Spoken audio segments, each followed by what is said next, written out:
Hai, Dewi di sini. Gimana kabarnya? Ngobrol lagi yuk.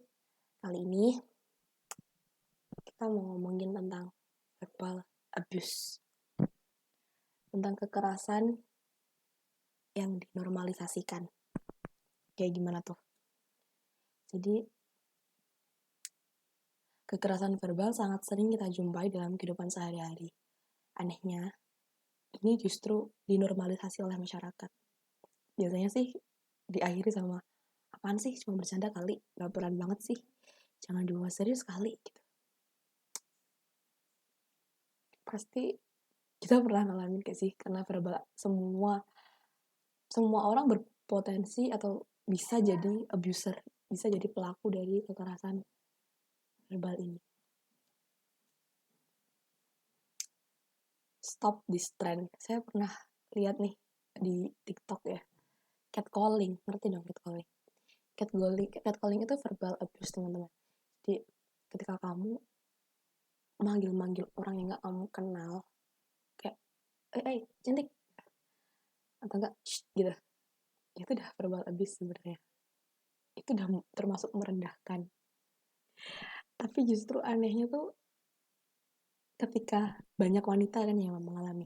Ketika banyak wanita yang mengalami ini, justru mereka ngerasanya tersanjung, teman-teman, kayak aku cantik, makanya aku digoda gitu. No, jangan dinormalisasikan.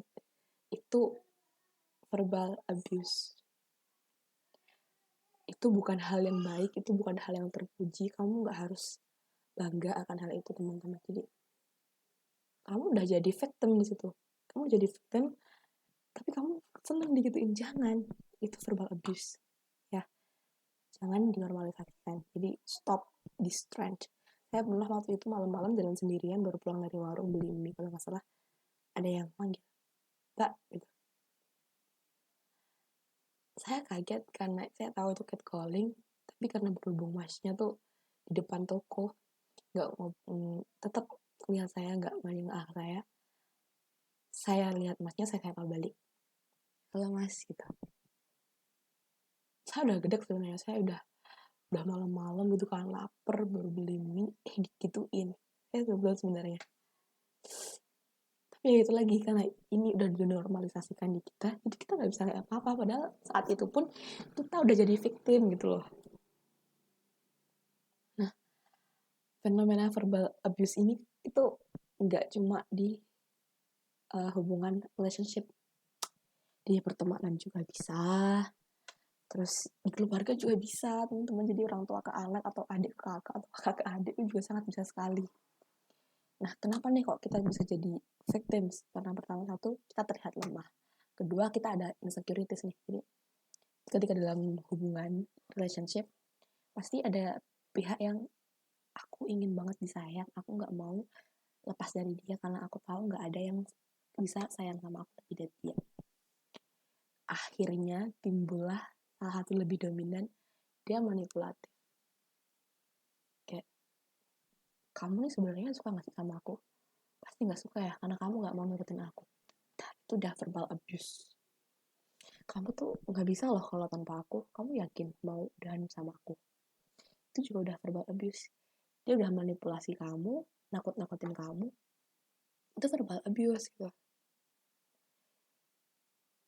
Jadi stop lah. Jadi sangat hati-hati. Kamu bisa jadi korban di manapun dalam verbal abuse ini.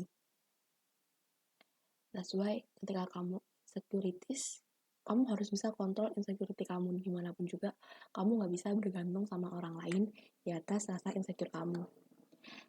Kemudian ada rasa needy. Kamu rasa butuh, kalau aku butuh banget sayang, cuma dia yang sayang sama aku. Terus aku yang biayain dia, aku gak bisa kalau gak sama dia.